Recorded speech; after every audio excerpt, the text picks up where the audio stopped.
Most of us don't know this.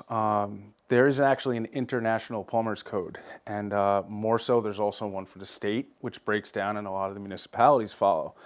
Since we're in Islip, I'll go over that. I have a license in Islip. It's number 135. You can look me up. I'm a limited plumber, so I've had that license since I've been in business, all in good standing. We have to follow a code. So basically, sprinklers fall under this code because when our domestic water, we tap into that and we exit the house with it. There's all these things in our lawn that water can come in contact with that can be potentially harmful and or fatal to us. Animal feces, fertilizers, contaminants in soil, anything, you name it out there. There's a plethora of stuff that could all wind up coming in contact with us in any way of contact or indigestion and being harmful. So what a backflow does is when your water exits the house, goes out into this sprinkler system and starts mixing with things and then potentially, drawing back. When a fire department opens a fire hydrant, you fill your bathtub, turn on a sink or something like that. That contaminated water can start getting sucked back in through your system into your house. The backflow is a device that usually has 2 check valves that stops that water from entering or re-entering the house. So essentially, it's a Department of Health regulated safety device that we need to put on systems. In our county, Suffolk County, they do not regulate it. So a lot of contractors get away with telling people, hey, you guys don't need that. It's just a money grab. Don't worry. Total BS. Yeah. You actually do need it because Suffolk County is a very large entity. They cannot be responsible for every single municipality. Islip, Babylon, Huntington, Village of Lindenhurst, Southampton, East Hampton. There's so much going on. Exactly. Yeah. So for us, we have to be licensed in each of those municipalities, follow each code there.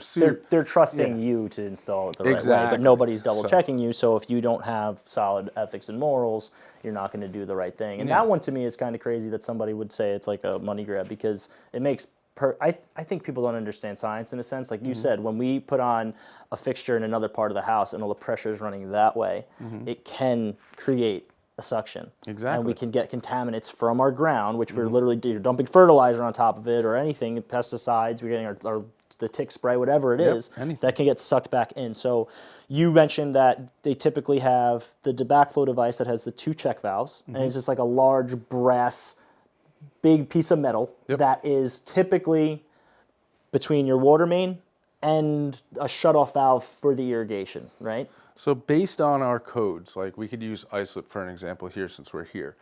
You want to be the first contact, right? So your water main comes, for your house example, you come up in your little crawl space there, your water main comes up. We have to be the first tie-in, right? Now, when did I install this? Probably 6-7 years ago, right? So I'm working off of memory here. We go in his tiny little crawl space this high. And his water main comes up on the north side of his house. So right about the center point, we have to be the first point of contact, meaning that I can't come in after sinks or whatever, you know? So we're the first thing that's teed in. We exit the building. For us, like you were explaining what's commonly referred to as a double check valve, 2 check valves or an RPZ device, a reduced pressure zone valve.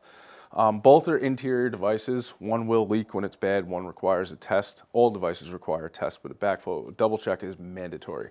For Islip, they do away with all that. They want us to have a pressure vacuum breaker. So it's actually a single gravity fed backflow device that goes on the exterior of the home where when it goes bad, it leaks. Therefore, negating the fact that it needs a test, you should get them tested, but if it's going to have a problem, it's so it kind of makes it like neglect proof. If you're neglecting it, it's going to fail and it's going to leak, and now I'm going to be forced to change it. Now you're going to call somebody. So the vacuum breaker is that kind of upside down cone device that you see on the outside. It actually, it looks like the top of a urinal for the guys. Exactly. Because the top of a urinal is a vacuum breaker also for the exact same reasons. So that device, Islip asks for that instead of the double check? Yep, because they know that everybody's not testing their double check. Yeah, it makes perfect sense. And that's the way that the plumbing codes all throughout are actually going. Nassau County, you go in a lot of towns and municipalities out there, they're doing the same thing. They're kind of getting away from that double check world because they know that nobody's paying the $75 to $150 or whatever everybody's charging a year to test them.